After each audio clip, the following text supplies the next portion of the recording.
MH educator channel में आपका स्वागत है। आज हम अध्ययन करेंगे मौर्य काल भाग 5। तो चलिए शुरू करते हैं।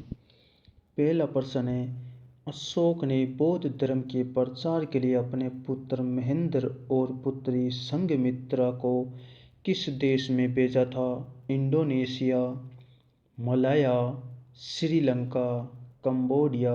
सही जवाब है 3, श्रीलंका।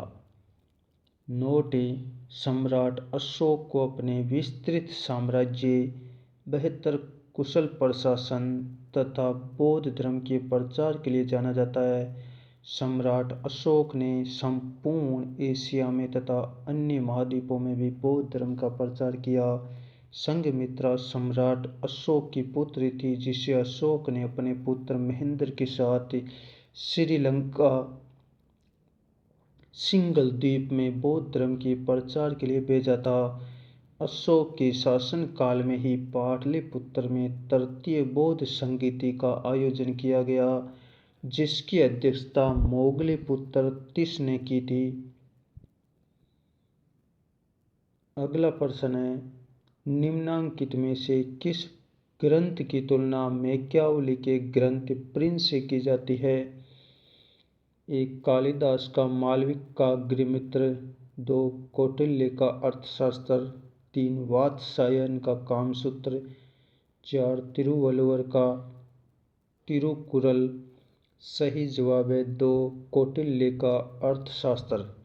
नोट है, मैकियावली इटली का राजनयिक एवं राजनीतिक दार्शनिक, संगीतज्ञ, कवि एवं नाटककार था। पुनर्जागरण काल में वे इटली का एक प्रमुख व्यक्तित्व था। मैकियावली की ख्याति उसकी रचना द प्रिंस के कारण है, जो कि व्यावहारिक राजनीति का महान ग्रंथ स्वीकार किया जाता है। अगला प्रश्न है, सांची किस कला व मूर्ति कला का निरूपण करता है? 1, जैन। 2, बौद्ध। 3, मुस्लिम। 4, ईसाई। सही जवाब है 2, बौद्ध। नोट, मध्य प्रदेश राज्य के रायसेन जिले में स्थित सांची स्तूप एक बौद्ध स्मारक है, जिसका निर्माण सम्राट अशोक ने कराया था। सांची स्तूप में बुद्ध के अवशेष पाए जाते हैं। सांची के स्तूप का निर्माण बौद्ध अध्ययन एवं शिक्षा केंद्र के रूप में किया गया था।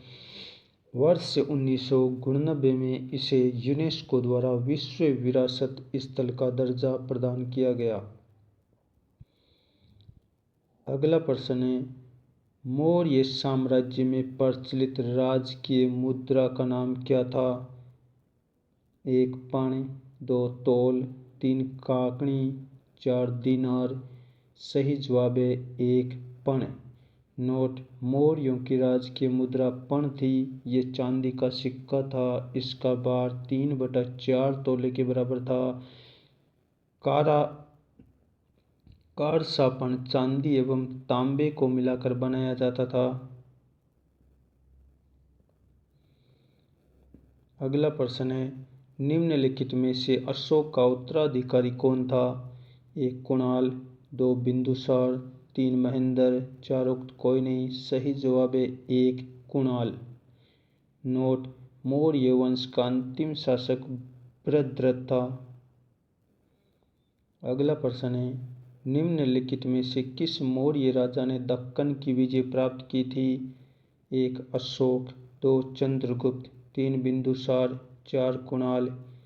सही जवाब है 3, बिंदुसार। नोट, बिंदुसार मौर्य राजवंश के राजा थे, जो चंद्रगुप्त मौर्य के पुत्र थे। बिंदुसार को अमित्रघात, सिंहसेन, मद्रसार भी कहा गया है। बिंदुसार महान मौर्य सम्राट अशोक के पिता थे। अगला प्रश्न है, पाटलिपुत्र में स्थित चंद्रगुप्त का महल मुख्यतः बना था? 1, ईंटों का। 2, पत्थर का। 3, लकड़ी का। 4, मिट्टी का। सही जवाब है 3, लकड़ी का।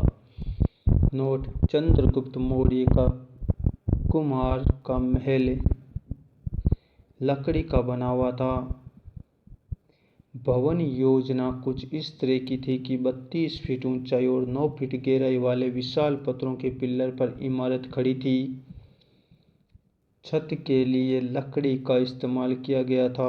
पिलर के निर्माण के लिए चुनार से लाए गए बलुआ पत्थर का इस्तेमाल किया गया था। अगला प्रश्न है,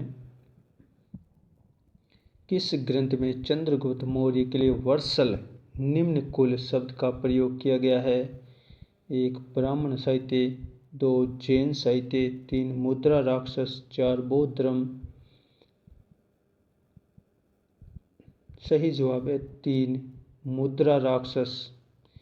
नोट, विशाख दत्त की पुस्तक मुद्रा राक्षस में चंद्रगुप्त को वर्सल अर्थात कुलहीन शूद्र कहा गया है। अगला प्रश्न है, श्रीनगर की स्थापना किस मौर्य शासक ने की? 1 अशोक, 2 बिंदुसार, 3 चंद्रगुप्त, 4 दशरथ। सही जवाब है 1 अशोक। नोट, कश्मीर में श्रीनगर की स्थापना सम्राट अशोक ने की थी।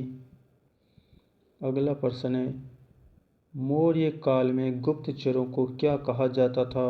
1 गूढ़ पुरुष, 2 गुप्तचर, 3 संस्था एवं संचार, 4 खोजी। सही जवाब है 1 गूढ़ पुरुष। नोट, गूढ़ पुरुष मौर्यकालीन शासन व्यवस्था में गुप्तचरों को कहा जाता था। मौर्य साम्राज्य में 2 प्रकार के गुप्तचर थे। संस्था व गुप्तचर थे जो एक ही स्थान पर संस्थाओं में संगठित होकर कार्य करते थे। संचार ऐसे गुप्तचर थे जो एक स्थान से दूसरे स्थान पर घूमते रहते थे।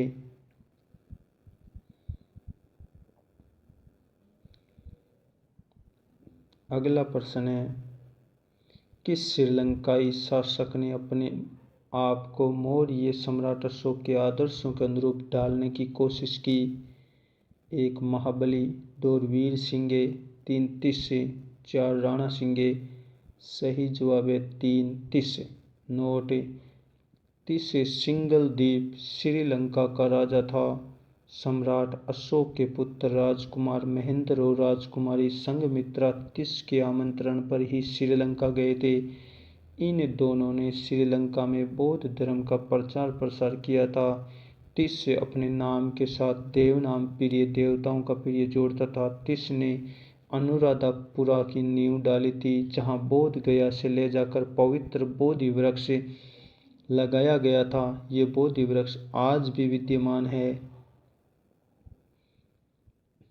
अगला प्रश्न है, अशोक के मनसेरा पाकिस्तान एवं शाहबाजगढ़ी पाकिस्तान से प्राप्त वृहत शिलालेखों में किस लिपि का प्रयोग किया गया है? 1 खरोष्टी, 2 संस्कृत, 3 तमिल, 4 यूनानी। सही जवाब है 1 खरोष्टी। नोट, अशोक के शाहबाजगढ़ी एवं मनसेरा पाकिस्तान के अभिलेख खरोष्टी लिपि में उत्कीर्ण है। तक्षशिला एवं लघमान काबुल के समीप अफगानिस्तान अभिलेख आरमाइक एवं ग्रीक में उत्कीर्ण है। इसके अतिरिक्त अशोक के समस्त शिलालेख लघु शिला स्तंभलेख एवं लघु लेख ब्राह्मी लिपि में उत्कीर्ण है। अगला प्रश्न है, कहाँ से अशोक के द्विभाषाई ग्रीक और आरामाइक अभिलेख प्राप्त हुए हैं? 1 शेर-ए-कुना